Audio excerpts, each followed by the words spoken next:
আচ্ছা, ক্লাস 10 তোমাদের বংশগতির 3 নম্বর ক্লাস পর্যন্ত, অর্থাৎ আমরা এক সংকর জনন, দ্বিসংকর জনন, মটর গাছের এক সংকর জনন, মটর গাছের দ্বিসংকর জনন, গিনিপিগের এক সংকর জনন, গিনিপিগের দ্বিসংকর জনন, যেটাকে আমি হোম টাস্ক দিয়েছিলাম। আশা করি বাড়িতে প্রত্যেকেও করেছো, কিন্তু আমি রিপ্লাই পাইনি, অর্থাৎ আমাকে কিন্তু ফিডব্যাক সবাই দাওনি, কিছু কিছু জন দিয়েছো, সবাই দাওনি। কিন্তু ফিডব্যাক না দিলে আমার একটা বড় অসুবিধা হচ্ছে কি, জেনেটিক্স চ্যাপ্টার আমি বুঝতে পারছি না তোমরা ঠিকঠাক বুঝতে পারছো কিনা। তা আশা করি আমি তোমাদেরকে যেগুলো বোঝাচ্ছি সেগুলো বুঝতে না পারলে আমাকে ফিডব্যাক দেবে, এবং যে টাস্কগুলো বাড়ির জন্য করতে দিচ্ছি সেই টাস্কটা আমাকে কিন্তু রিপ্লাই দেবে যে সেটা করেছো, এবং সেটা আমাকে ছবি তুলে পাঠিয়ে দিতে পারো বা সেটা রেখে দিতে পারো, পরেও দেখাতে পারো যে হয়ে গেছে, অন্তত সেটা আমাকে ফিডব্যাক দেবে। যাই হোক, আজকে আমি একটা বিশেষ জায়গা আলোচনা করব, একটু আনকমন রিলেটেড, মানে চ্যাপ্টার রিলেটেড কিছু আছে এবং কিছু রিলেটেড নয়, অর্থাৎ আনরিলেটেড কিছু বিষয় আছে। তার মধ্যে ফার্স্ট যেটা আমি আজকে আলোচনা করবো সেটা হচ্ছে তোমার ব্যাক ক্রস।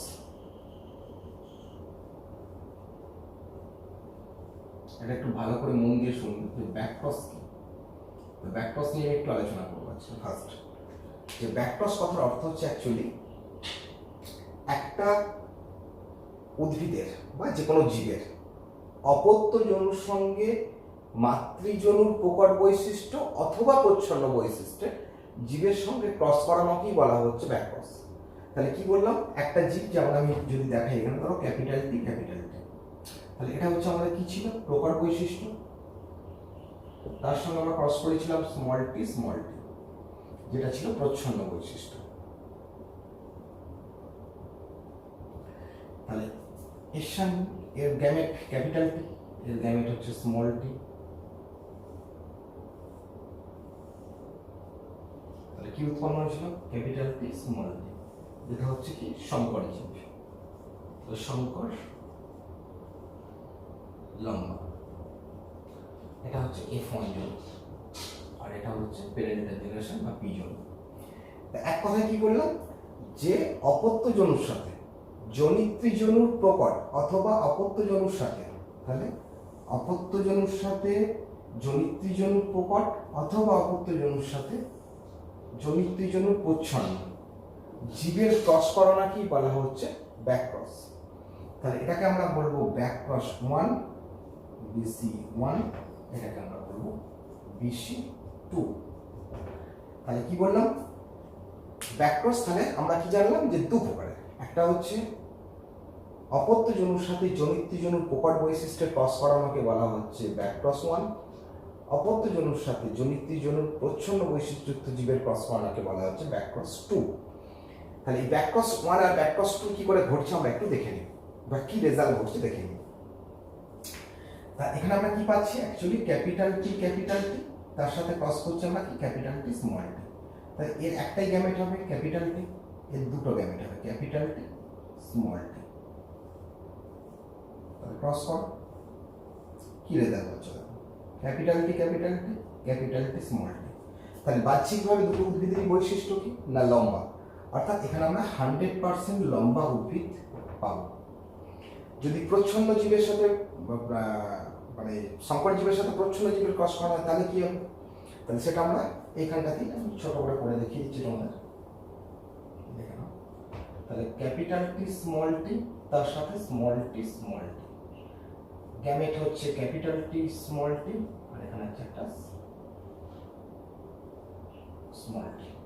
ক্রস করো,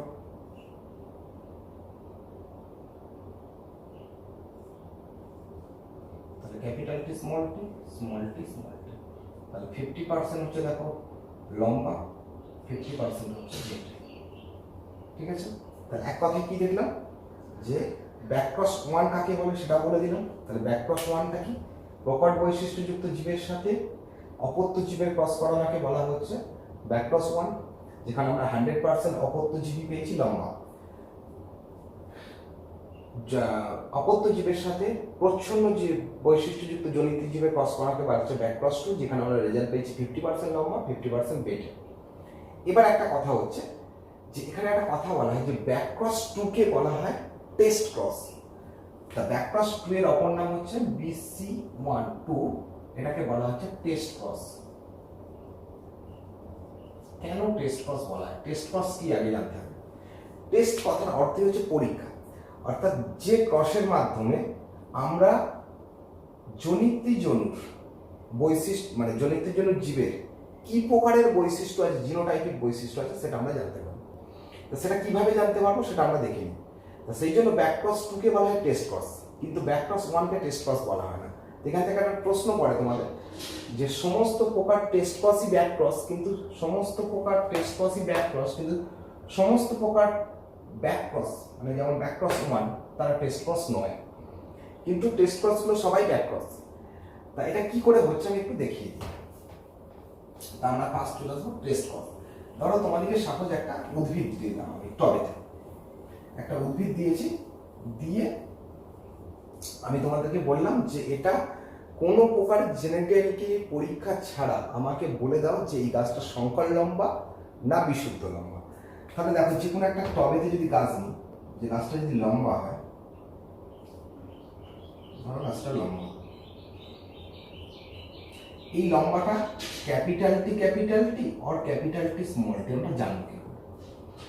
তা এই জানার জন্য আমরা সেই উদ্ভিদটার টেস্ট ক্রস করাবো। টেস্ট ক্রস করাবো কি করে? আমি কিন্তু তোমাদেরকে বলেছি কি জেনেটিক্যালি পরীক্ষা ছাড়া। তো জেনেটিক্যালি পরীক্ষা ছাড়া করতে গেলে যদি আমরা উদ্ভিদটার জনিত্রী জনু কোনটা বা জনিত্রী গাছ কোনটা যদি আমরা জানি, তাহলে সেই জনিত্রী গাছের সঙ্গে এই উদ্ভিদটা আমরা ক্রস করিয়ে দেবো। ক্রস করালে কি হবে? তাহলে দেখো আমাদের গাছটা আমরা প্রকৃত লম্বা মানে অ্যাকচুয়ালি বিশুদ্ধ লম্বা না সংকর লম্বা আমরা জানি না। তাহলে সাপোজ ধরো যদি আমরা টেস্ট ক্রস করি, টেস্ট ক্রস মানে কি বলেছি আমরা? ব্যাকক্রস 2, অর্থাৎ ওই উদ্ভিদটার প্রচ্ছন্ন বৈশিষ্ট্যযুক্ত জনিত্রী জীবের সঙ্গে ক্রস করাতে হবে। তাহলে যদি গাছটা প্রকৃত লম্বা হয়ে থাকতো তাহলে তার সঙ্গে আমাদের স্মল টি ক্রস করাচ্ছে। তাহলে এটা হচ্ছে প্রচ্ছন্ন জীবযুক্ত জনিত্রী জীব, আর এটা হচ্ছে আমাদের আননোন উদ্ভিদটা, অর্থাৎ যে উদ্ভিদটা দেওয়া হয়েছে লম্বা বৈশিষ্ট্য। তাহলে আমি ধরে নিলাম সেটা শুদ্ধ যদি হয়ে থাকে, তাহলে কি করবো? তাহলে আমরা রেজাল্ট কি পাবো? এখানে ক্যাপিটাল টি, এখানে হচ্ছে স্মল টি। তাহলে সমস্ত প্রকার উদ্ভিদই হবে ক্যাপিটাল টি স্মল টি, মানে 100%ই হবে লম্বা। তাহলে আমরা দেখো যে গাছটার প্রকৃত লম্বা কি বিশুদ্ধ লম্বা, আমরা 100% পেয়েছি এটা। কিন্তু যদি গাছটা সংকর লম্বা হয়ে থাকে তাহলে কি করবে? অর্থাৎ এক কথায় যদি বলা যায় যে আমরা ব্যাকক্রস 1 দ্বারা টেস্ট ক্রস কেন করতে মানে জানতে পারবো না সেটা দেখিয়ে নিই আগে। যদি ধরো জনিত্রী জনুর জীবটা হচ্ছে যদি আমরা প্রকট নিয়ে থাকতাম, মানে সাপোজ ধরো ক্যাপিটাল টি যে উদ্ভিদটা দেওয়া হয়েছে তার সঙ্গে আমরা প্রকট বৈশিষ্ট্যযুক্ত জীবের ক্রস করছি ক্যাপিটাল টি, তাহলে এক্ষেত্রে কি হতো? সবাই 100% হয়ে যেত। তাহলে সেক্ষেত্রে তো আমরা কোনোভাবেই জানতে পারতাম না যে উদ্ভিদটা কি বৈশিষ্ট্য। কিন্তু এখানেও দেখো আমরা 100% হচ্ছে, অর্থাৎ গাছগুলো প্রত্যেকটাই কিন্তু লম্বা। এটা আমরা কি করেছি? ব্যাকক্রস 2 করেছি, BC2। এটা কিন্তু আমরা কি করেছিলাম? BC1। BC1 করলে আমরা কোনো মতেই জানতে পারছিলাম না। তাহলে এক্ষেত্রে আমরা BC1 করেছি, BC2 করেছি। এবার দেখো যদি গাছটা সংকর লম্বা হয়ে থাকতো তাহলে কি হতো? তাহলে ক্যাপিটাল টি স্মল টি তার সঙ্গে জনিত্রী জনু অর্থাৎ স্মল টি ক্রস করো, ক্যাপিটাল টি স্মল টি আর হচ্ছে small tea, capital T small tea 50% লম্বা 50% বেটে। কিন্তু এক্ষেত্রে যদি আমরা ব্যাকক্রস 1 করে থাকতাম তাহলে কি হতো? তাহলে ক্যাপিটাল টি স্মল টি তার সঙ্গে আমরা যদি ক্যাপিটাল টি ক্রস করতাম, তাহলে এটা হচ্ছে BC1 যদি করতাম, তাহলে সেক্ষেত্রে দেখো রেজাল্ট 100% লম্বা হতো। আমি আর পরে দেখালাম না কি করে হচ্ছে, নিশ্চয়ই ক্রসটা আগে করেছি দেখেছো। এক্ষেত্রে কিন্তু 50% হতো। তাহলে যদি দেখো BC1 যদি আমরা করি তাহলে BC1 দ্বারা সবসময় 100% রেজাল্ট হবে, কখনোই জানতে পারতাম। কিন্তু আমরা যদি BC2 অর্থাৎ যেটাকে আমরা টেস্ট ক্রস বলছি, টেস্ট ক্রস করলে কি হতো? যদি গাছটা প্রকৃত লম্বা নেওয়া হয়ে থাকে তাহলে 100% অপত্য পাবো লম্বা, তাহলে আমরা বলতে পারি গাছটা ছিল শুদ্ধ লম্বা। যদি সংকর লম্বা হয়ে থাকে তাহলে 50% পাবো, অর্থাৎ গাছটা তাহলে কি ছিল? সংকর লম্বা। তাহলে তুমি এক কথায় বলে দিতে পারলে যে গাছটা আমাদের কোন বৈশিষ্ট্যযুক্ত ছিল, অর্থাৎ প্রকৃত লম্বা না সংকর লম্বা। তা সেই জন্য ব্যাকক্রস 2 কে বলা হয় টেস্ট ক্রস। তাহলে এই জন্য আমরা বলতে পারি যে সমস্ত প্রকার টেস্ট ক্রসই হচ্ছে ব্যাকক্রস, কিন্তু সমস্ত প্রকার ব্যাকক্রস যেমন ব্যাকক্রস 1 কখনোই টেস্ট ক্রস হতে পারে না। তাই এটা ব্যাখ্যা দিয়ে তোমাদের বলতে হবে। তা তোমরা হয়তো নোটস থেকে বা অন্যান্য বই থেকে ব্যাকক্রস কাকে বলে, ব্যাকক্রস 1 ব্যাকক্রস 2 কাকে বলে, টেস্ট ক্রস কাকে বলে আলাদা পাবে এবং এটা ব্যাখ্যা করে পাবে। যদি না পাও তাহলে আমি এটা মেটেরিয়ালস দিয়ে তোমাদেরকে দিয়ে দেবো, মেটেরিয়ালসটা সেইভাবে গুছিয়ে নেবে। এটা 3 নম্বরের একটা কোশ্চেন আসতে পারে। তার সাথে সাথে যেটা হায়ারে আসে, যদিও তোমাদের অতটা আসে না, কিন্তু রেডি করে রাখাটাই ভালো। তো যাই হোক, এটা আমরা ব্যাকক্রস আর টেস্ট ক্রস সম্বন্ধে জানলাম। যদি কনফিউশন থাকে আমাকে কিন্তু নক করবে প্রত্যেকে। এরপরে চলে আসবো আমি যে মেন্ডেলীয় অস্বাভাবিকতা, অর্থাৎ মেন্ডেল যে সকল কাজ করেছিলেন সেই সকল কাজ কি মেন্ডেলের সবই নিখুঁত ছিল? না, কখনোই ছিল না। তা মেন্ডেলের মধ্যে কিছু ত্রুটি ছিল, তা সেই জন্য সেগুলোকে বলা হয় মেন্ডেলীয় ত্রুটি। তা তোমাদের বই অনুযায়ী মেন্ডেলীয় একটি ত্রুটির কথায় বলা হয়েছে, যেটাকে বলা হয়েছে অসম্পূর্ণ প্রকটতা। তা এই অসম্পূর্ণ প্রকটতার কথা আমরা একটু আলোচনা করব। তা আমি এখানে অনেকগুলো মেন্ডেলীয় ত্রুটির কথা বলছি, সেগুলো একটু দেখে যাবো। 1 নম্বরে হচ্ছে অসম্পূর্ণ প্রকটতা।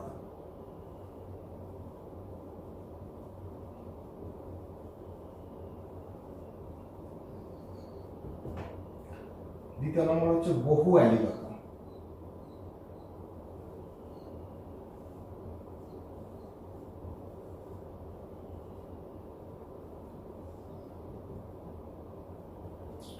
তৃতীয় নম্বর হচ্ছে সহপ্রকটতা।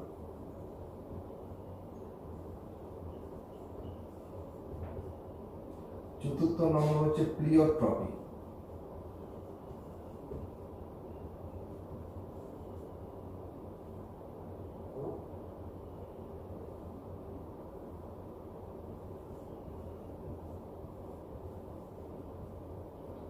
পঞ্চম নম্বর হচ্ছে লিঙ্কেজ।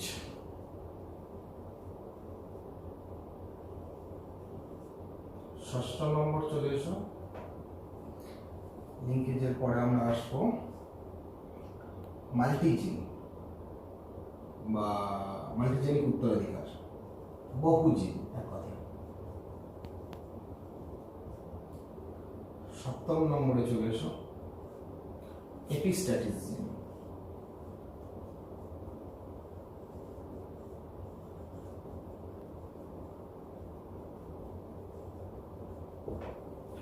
আমি 7টা মেন্ডেলীয় অস্বাভাবিকতার কথা আমি আলোচনা করবো আজকে। আমি সেগুলো নিয়ে সবকটা নিয়ে আমি একটু একটু করে আলোচনা করে দিচ্ছি। তো এটা কিন্তু মন দিয়ে এই ক্লাসটাকে বিশেষ করে একটু মন দিয়ে শুনবে, কিন্তু এগুলো সবটাই কিন্তু আউটসাইডে তোমাদের সিলেবাস বহির্ভূত যদিও, কিন্তু পরবর্তী ক্ষেত্রে তোমরা যখন ক্লাস 10 থেকে 12-এ যাবে, সায়েন্স নিয়ে যখন যারা পড়বে, তখন কিন্তু তোমাদেরকে এই সব কটা নিয়েই তোমাদেরকে আলোচনা করতে হবে এবং পড়তে হবে। যে কারণে এখানে থেকে কিন্তু আমি এগুলো একটু আলোচনা করে দিচ্ছি। তা এগুলো রিলেটেড জিনিস, যার জন্য আলোচনা করতে হচ্ছে। তোমাদের বই অনুযায়ী তোমরা শুধু কেবলমাত্র সিলেবাস অন্তর্ভুক্ত যেটা রয়েছে সেটা হচ্ছে তোমাদের শুধু রয়েছে এটা অসম্পূর্ণ প্রকটতা। অ্যাকচুয়ালি অসম্পূর্ণ প্রকটতা কি? তা মেন্ডেলের সংজ্ঞা থেকে আমরা প্রকটতার সংজ্ঞা জেনেছি যে যখন হেটারোজাইগাস অবস্থায় জীব থাকে। হেটারোজাইগাস মিনস কি? ধরো একটা ক্যাপিটাল টি একটা স্মল টি। এই ক্ষেত্রে আমরা কি জানি? উদ্ভিদটা কি প্রকারের হবে? লম্বা। তার কারণটা হচ্ছে এখানেতে যে প্রকট জিন অর্থাৎ ক্যাপিটাল টি, তার বৈশিষ্ট্যই প্রকাশ পাবে, কারণ প্রচ্ছন্ন জিনের বৈশিষ্ট্য ডমিনেট হয়, অর্থাৎ সেটা প্রকাশিত হয় না। সেই জন্য এই ধরনের বৈশিষ্ট্য যখন প্রকট জিনের বৈশিষ্ট্য প্রকাশ পায়, প্রচ্ছন্ন জিনের বৈশিষ্ট্য প্রকাশ পায় না, তখন তাকে আমরা বলি প্রকটতা সূত্র। তাই মেন্ডেল এটাকে একটা সূত্ররূপী কিন্তু উপসূত্র রূপে বলেছিলেন। তা কিন্তু দেখা যাচ্ছে দুটো উদ্ভিদের কথা বলি। একটাকে বলা হয় সন্ধ্যা মালতী, নিশ্চয়ই বিকালের দিকে ফোটে, অনেক গ্রামের দিকে যাদের বাড়ি তারা জানো সন্ধ্যা মালতী চেনো। আর একটা হয় স্ন্যাপড্রাগন অথবা 4 o'clock, একটা উদ্ভিদ আছে। বা এই উদ্ভিদগুলোর ক্ষেত্রে কিন্তু অসম্পূর্ণ প্রকটতা দেখা যায়। আর একটা প্রাণীর ক্ষেত্রে একটা অসম্পূর্ণ প্রকটতা দেখা যায়, যেটাকে বলা হচ্ছে অ্যান্ডালুসিয়ান মুরগি। এই অ্যান্ডালুসিয়ান মুরগির ক্ষেত্রে কিন্তু অসম্পূর্ণ প্রকটতা দেখা যায়। সেটা কি জিনিস হয় আমরা একটু দেখে নিই, আলোচনা করে নিই। সাধারণত দেখা গেছে যে আমাদের অসম্পূর্ণ প্রকটতার ক্ষেত্রে ধরো লাল ফুলযুক্ত একটা উদ্ভিদ সন্ধ্যা মালতী, তার সঙ্গে একটা সাদা বৈশিষ্ট্যযুক্ত স্মল ক্রস করানো আছে। তাহলে এটা হচ্ছে লাল, এটা হচ্ছে সাদা, এটা প্রকট, এটা প্রচ্ছন্ন। তা তাদের ক্রস করা তাহলে ক্যাপিটাল আর স্মল আর গ্যামেট F1 জন্য কি উৎপন্ন হবে ক্যাপিটাল আর স্মল আর। এই ক্যাপিটাল আর স্মল আর যে উৎপন্ন হলো তাহলে কোন বৈশিষ্ট্যযুক্ত হওয়ার কথা? তাহলে মেন্ডেলের সূত্র অনুযায়ী হওয়ার কথা এটা লাল বৈশিষ্ট্যযুক্ত। তাহলে F1 জন্যতে সমস্ত উদ্ভিদই হচ্ছে লাল বৈশিষ্ট্যযুক্ত হওয়ার কথা, কিন্তু এক্ষেত্রে দেখা যায় লাল বৈশিষ্ট্যযুক্ত হওয়ার বদলে হয়ে যায় গোলাপি, অর্থাৎ লাল এবং সাদার মধ্যবর্তী বৈশিষ্ট্যযুক্ত উদ্ভিদ প্রকাশিত হয় বৈশিষ্ট্য। তা এইরকম দুটো গোলাপি উদ্ভিদের মধ্যে আবার ক্রস করো, তাহলে capital R small R cross capital R small R capital R small R capital R small R.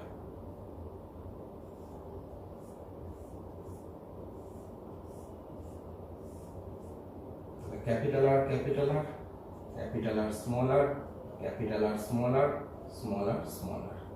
এক্ষেত্রে দেখো রেজাল্ট কি পাওয়া যাচ্ছে না, একটা লাল ফুল, দুটো গোলাপি ফুল, একটা সাদা ফুল।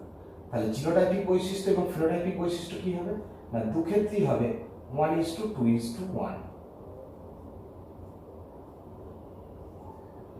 কেন না, দেখো এক কথায় কি হয়েছিল, তাহলে মেন্ডেলের সূত্র অনুযায়ী তিনটে উদ্ভিদই কি হতো লাল বৈশিষ্ট্য, একটা সাদা, ফিনোটাইপিক বৈশিষ্ট্য হওয়ার কথা ছিল, কিন্তু দেখা যাচ্ছে একটা লাল, দুটো গোলাপি, একটা সাদা। তাহলে জিনোটাইপিক বৈশিষ্ট্য ফিনোটাইপিক বৈশিষ্ট্য হয়ে গেল 1:1। কিন্তু জিনোটাইপিক্যালি কি দেখা যেত, একটা শুদ্ধ লাল, দুটো সংকর লাল, একটা শুদ্ধ সাদা, তাহলে 1:2:1 হওয়ার কথা।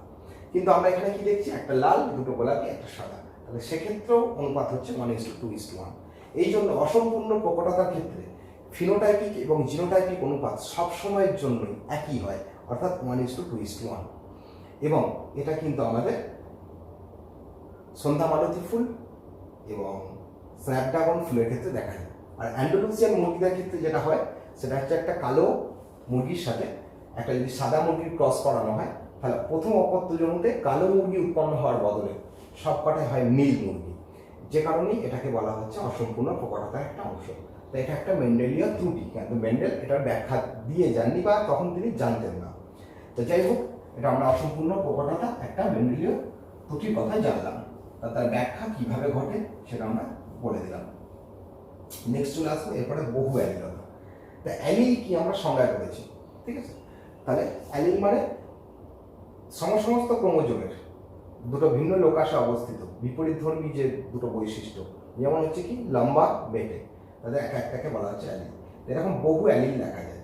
তা এটা কোথায় দেখা যায়, বহু অ্যালিলতা কোথায় দেখা যায় এবং সহপ্রকটতা কোথায় দেখা যায়, সেটা আমরা একটু আলোচনা করবো। তা আমি এটা মানুষের ব্লাড গ্রুপ নিয়ে একটু আলোচনা করবো। তোমার ক্লাস 9-এ মানুষের ব্লাড গ্রুপ পড়েছো। মানুষের 4 প্রকারের ব্লাড গ্রুপ ছিল, কি কি না, capital A, capital B, AB আর ও। তা এটাকে যদি মেন্ডেলীয় বৈশিষ্ট্য দিয়ে প্রকাশ করা হয় তাহলে এগুলোকে কিভাবে করা হয়?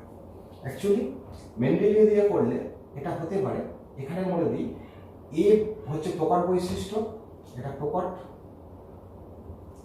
এটা প্রকট, আর ওটা হচ্ছে প্রচ্ছন্ন বৈশিষ্ট্য। তাহলে মানুষের ব্লাড গ্রুপের ক্ষেত্রে এ ব্লাড গ্রুপ হচ্ছে প্রকট বৈশিষ্ট্য, বি ব্লাড গ্রুপ প্রকট বৈশিষ্ট্য, ওটা হচ্ছে প্রচ্ছন্ন বৈশিষ্ট্য। সেই জন্য জিনোটাইপিক্যালি কি হয়, দেখো IA ইনহেরিটেন্স এ, IA এটা প্রকট হতে পারে, এ ব্লাড গ্রুপের জিনোটাইপিক, আর একটা হয় IAIO, এটাও এ ব্লাড গ্রুপ হয়। মানুষের বি গ্রুপ ব্লাড গ্রুপের জিনোটাইপিক হয় IB, আর একটা হয় IBIO, আর একটা হয় মানুষের AB ব্লাড গ্রুপ। খেয়াল করবে এটা AB ব্লাড গ্রুপে কি ঘটনা ঘটে, এটা আমি আলাদা কালি করে লিখছি। AB ব্লাড গ্রুপে কি হয়, এখানে অ্যাকচুয়ালি IA আর IB, অর্থাৎ এক্ষেত্রে দেখো আমি কি বলেছি, এ ব্লাড গ্রুপ হচ্ছে প্রকট, বি ব্লাড গ্রুপ প্রকট, কিন্তু মানুষের এবি ব্লাড গ্রুপে দেখো দুটো প্রকট বৈশিষ্ট্য একসাথে অবস্থান করছে, এ এবং বি, সেই জন্য তাদের ব্লাড গ্রুপ হয়ে যায় এবি। তা এটা দেখো দুটো প্রকট বৈশিষ্ট্য একসাথে প্রকাশিত হচ্ছে, সেই জন্য এটা কি বলা হচ্ছে, সহপ্রকটতা। এবং ও ব্লাড গ্রুপের আমরা জিনোটাইপিকটা লিখি, এটা IO কারণ দুটি প্রচ্ছন্ন, তাহলে IO হয় এটা। তা এখানে খেয়াল করো যে আমরা ক প্রকারের অ্যালিল পেয়েছি, মানুষের ব্লাড গ্রুপ চিনি। আই এ একটা অ্যালিল, আই বি একটা অ্যালিল, আর একটা হচ্ছে আই ও একটা অ্যালিল। কিন্তু আমরা অ্যালিলের সংজ্ঞা থেকে কি জেনেছিলাম যে বিপরীতধর্মী দুটো বৈশিষ্ট্য থাকবে, কিন্তু এখানে আমরা কি দেখছি তিনটে বৈশিষ্ট্য চলে এসেছে, অর্থাৎ I A, I B, I O. তাহলে এটা কি বলা হচ্ছে বহু অ্যালিলতা, অর্থাৎ একটা বৈশিষ্ট্যের সাপেক্ষে এখানে তিনটে অ্যালিল পাচ্ছি আমরা, যে কারণে এটাকে বলা হচ্ছে বহু অ্যালিলতা। আর মানুষের এবি ব্লাড গ্রুপ যেটা আইএ এবং আইবি একসাথে অবস্থান করে, এই জন্য এটাকে বলা হয় সহপ্রবণতা। তাহলে আমাদের এখানে দুটো জিনিস হয়ে গেল একসাথে, বহু অ্যালিলতা, সহপ্রবণতা। এরপরে চলে আসবো প্লিওট্রপির কথায়। তা প্লিওট্রপি কি সেটা একটু বলে দেব। প্লিওট্রপি কথা হচ্ছে একসাথে যে আমরা জানি যে এক মানুষের ক্ষেত্রে বা যে কোনো জীবের ক্ষেত্রে এক জিন এক বৈশিষ্ট্য, অর্থাৎ একটা জিন একটা নির্দিষ্ট বৈশিষ্ট্য আমাদের বহন করে। কিন্তু কিছু কিছু ক্ষেত্রে দেখা যায় যে প্লিওট্রপিক জিন যে জায়গায় থাকে সেই সকল জিনগুলো তারা বিভিন্ন স্থানে, অর্থাৎ একটা জিন বিভিন্ন প্রকারের বৈশিষ্ট্য প্রকাশিত করতে পারে। তা সেই ধরনের ঘটনাকে বলা হচ্ছে প্লিওট্রপিক। সাধারণত মানুষের একটা রোগ আছে যেটাকে বলা হয় সিকেল সেল অ্যানিমিয়া। এই সিকেল সেল অ্যানিমিয়ার ক্ষেত্রে প্লিওট্রপিক জিনের ভূমিকা লক্ষ্য করা গেছে। তাহলে সেক্ষেত্রে কি হয় না, একটা জিন বিভিন্ন প্রকার বৈশিষ্ট্য বহন করছে, অর্থাৎ আমরা সাধারণ নিয়ম অনুযায়ী বা মেন্ডেলীয় সূত্র অনুযায়ী একটা জিন পার্টিকুলারলি একটা বৈশিষ্ট্য বহন করবে এটা কিন্তু হচ্ছে না। এবং তার সাথে আমি বহু জিনটাও আগে বলিনি, যে বহু জিনের ক্ষেত্রে আবার দেখা যায় যে অনেকগুলো, মানে একদম প্লিওট্রপির একটা বিপরীত ঘটনা বহু জিন বা মাল্টি জিন। এক্ষেত্রে হয় কি অনেকগুলো জিন একসাথে একটা নির্দিষ্ট বৈশিষ্ট্য প্রকাশ করে। তাহলে একটা জিন একটা বৈশিষ্ট্য প্রকাশ না করে অনেকগুলো জিন একসাথে একটা বৈশিষ্ট্য প্রকাশ করছে, এটাকে বলা হচ্ছে মাল্টি জিন। তা মানুষের উচ্চতা, দেহের বর্ণ, বিশেষ করে মানুষের ক্ষেত্রে সাদা মানে ফর্সা হবে না কালো হবে, এটা প্রকাশ করার জন্য প্রায় 20টা জিন একসাথে ভূমিকা নেয়। তো সেই জন্য এটাকে বলা হয় বহু জিন। তাহলে আমাদের দুটো ঘটনা এর সাথে আমরা জানতে পারলাম। তাহলে একটা হচ্ছে প্লিওট্রপি, একটা হচ্ছে মাল্টি জিন। এরপরে চলে আসবো লিঙ্কেজের কথা। তা লিঙ্কেজটা কি? লিঙ্কেজটা কিন্তু মেন্ডেলের দ্বিতীয় সূত্র, অর্থাৎ এক কথা বলতে গেলে আমাদের প্রথম সূত্র, যেটা হচ্ছে আমাদের পৃথক ভবন সূত্র। সে পৃথক ভবন সূত্রের বিপরীতপন্থী। কেন না, লিঙ্কেজ এক কথা বলা হয় যে জনিতৃ থেকে অপত্যজনুতে যখন জিনগুলো সঞ্চারিত হয়, তা আমরা প্রথম সূত্রে কি বলেছিলাম যে গ্যামেট গঠনকালে তারা একত্রিত হলে, এই অপত্যজনিতে প্রথম অপত্যজনিতে তারা একত্রিত হলো, আবার গ্যামেট গঠনকালে তারা পরস্পর থেকে পৃথক হয়ে যায়।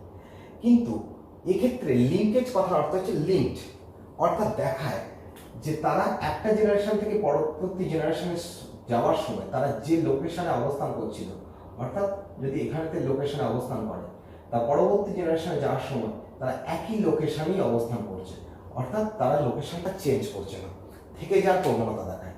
তাহলে একই লোকাশে এই থেকে যাওয়ার প্রবণতা বা জিনগুলো যেখানে ছিল সেখানেই থেকে যাওয়ার প্রবণতাকে বলা হচ্ছে লিঙ্কেজ।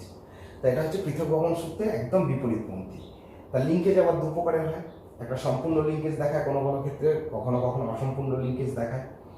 তার ডিটেলস ব্যাখ্যা নিয়ে আর যাচ্ছি না, নেক্সট চলে আসবো বা পরের সুযোগ পেলে আমি তখন আবার এগুলো ব্যাখ্যা দেবো, নাহলে অনেক লেন্দি হয়ে যাবে ব্যাপারটা। আর চলে আসবো এপিস্ট্যাটিস জিন। তো এপিস্ট্যাটিস জিন এটা আবার একটা খুব গুরুত্বপূর্ণ বিষয়। সেক্ষেত্রে আমরা দেখেছি মেন্ডেলের সূত্র অনুযায়ী যে আমরা দ্বিসংকর জনন করার সময় দেখেছিলাম যে অনেক সময় মানুষের যে দ্বিসংকর জননের ফিনোটাইপিক বৈশিষ্ট্য হয় 9:3:3:1। এই ক্ষেত্রে কি হয়, তা যখন দুজোড়া বৈশিষ্ট্য থাকে তখন দুজোড়া বৈশিষ্ট্যের মধ্যে কোনো স্থানে আমরা দেখেছি, সাপোজ ধরো যে ক্যাপিটাল ওয়াই স্মল আর, এক্ষেত্রে বৈশিষ্ট্য কি হয়, হলুদ কুঞ্চিত। আবার এটাও হয় ক্যাপিটাল ওয়াই স্মল আর, এটাও হয় হলুদ কুঞ্চিত, ঠিক আছে। কিন্তু এপিস্ট্যাটিস জিন হচ্ছে এটাই যে অনেক সময় যদি একসাথে অনেকগুলো প্রচ্ছন্ন জিন থাকে তাহলে তারা প্রকট জিনের ওপর প্রভাব বিস্তার করে তাকেও তারা প্রচ্ছন্ন করে দেয়, তারা প্রকট হতে দেয় না। তাহলে সেক্ষেত্রে বৈশিষ্ট্যটা হয়ে যায় কি না সবুজ কুঞ্চিত। কিন্তু জিনোটাইপিক্যালি আমরা কি দেখছি, ক্যাপিটাল ওয়াই স্মল আর। তা এক্ষেত্রে তাদের কিন্তু ফিনোটাইপিক রেশিও বদলে দেয়, অনেক সময় হয়ে যায় 16:1, অনেক সময় হয়ে যায় তোমার 9:2, তোমার 7, আবার অনেক সময় হয়ে যায় 9:4, তোমার 3, 9:4:3 দেখা যায়। আরও অনেক কিছু বৈশিষ্ট্য দেখা যায়। কোনো ক্ষেত্রে প্রকট এপিস্ট্যাটিস দেখা যায়, কোনো ক্ষেত্রে প্রচ্ছন্ন এপিস্ট্যাটিস দেখা যায়। তাহলে অনেক সময় এই প্রচ্ছন্ন জিনগুলো প্রকটের উপর প্রভাব বিস্তার করে, তাহলে এটাকে প্রচ্ছন্ন এপিস্ট্যাটিস বলা যেতে পারে। আবার অনেক সময় অনেকগুলো প্রকট বৈশিষ্ট্য থাকলে তারা প্রচ্ছন্নকে প্রকাশিত হতে দেয় না, তাকেও প্রকট করে দেয়, তাহলে সেক্ষেত্রেও কিন্তু প্রকট এপিস্ট্যাটিস দেখা যায়। সেক্ষেত্রে কিন্তু রেশিও হয় অনেক সময় 15:1। এক্ষেত্রে শুধু কেবলমাত্র যখন স্মল ওয়াই স্মল আর থাকে, সবাই যেহেতু প্রচ্ছন্ন, সেক্ষেত্রে শুধু এটাই প্রকাশিত হয়, বাকি কোনো প্রচ্ছন্ন বৈশিষ্ট্যকেই প্রকাশিত হতে দেয় না, বাকি সবাই প্রকট হয়ে যায়। আর সেই জন্য এই ধরনের ঘটনাকে বলা হয় এপিস্ট্যাটিস জিন। তো এপিস্ট্যাটিস জিনের প্রভাবে কিন্তু মেন্ডেলি অস্বাভাবিকতা লক্ষ্য করা যায়। যাই হোক, তোমাদের এখানে আমি 7টা বিষয় নিয়ে আলোচনা করলাম, যে 7টা বিষয় হচ্ছে মেন্ডেলিয়ার সূত্রের পরিপন্থী নয়। এগুলোকেই বলা হচ্ছে আমাদের এক কথায় মেন্ডেলীয় আমাদের অসম্পূর্ণতা বা মেন্ডেলের ত্রুটি বলা যেতে পারে, যেগুলো পরবর্তী ক্ষেত্রে বিভিন্ন বিজ্ঞানী, কোরেন্স বা আমাদের লিঙ্কেজের জন্য যেসব বিজ্ঞানীরা কাজ করেছেন তারা এসব ব্যাখ্যা দিয়েছেন। তা অ্যাকচুয়ালি বুঝতেই পারছো, মেন্ডেলের লাইফ হিস্ট্রি আমি যখন বলেছিলাম যে মেন্ডেলের সেই সময়তে যে ডিএনএ স্ট্রাকচারই আবিষ্কার হয়নি, জিন সম্বন্ধে কোনো কনসেপ্ট ছিল না, তিনি জিনকে ফ্যাক্টর রূপে অভিহিত করেছিলেন। তা সেক্ষেত্রে তার এই ধরনের ত্রুটি থাকাটাই স্বাভাবিক। যাই হোক, পরবর্তী ক্ষেত্রে সেগুলো ব্যাখ্যা দেওয়া হয়েছে। তা এগুলো তোমরা একটু ভালো করে দেখে নেবে, বইয়েতে অনেক সময় পাবে, নোট বইতে অনেক কালেকশন করে পাবে, বা আমি যে ক্লাসটা নিলাম ক্লাসটাকে বারবার শুনলেও কিন্তু এই ধরনের মেন্ডেলি অস্বাভাবিকতাগুলো লক্ষ্য করতে পারবে। তা যাই হোক, তোমাদের 4th নম্বর ক্লাসে আমি এটা একটু এক্সেপশনাল ব্যাপার নিয়ে আলোচনা করলাম। এরপরে তোমাদের যেটা আছে, এবার আমরা বংশগতির কিছু রোগ নিয়ে আলোচনা করবো পরের ক্লাসে। এখান পর্যন্তই তোমাদের থাকছে, কমপ্লিট করছি আমি।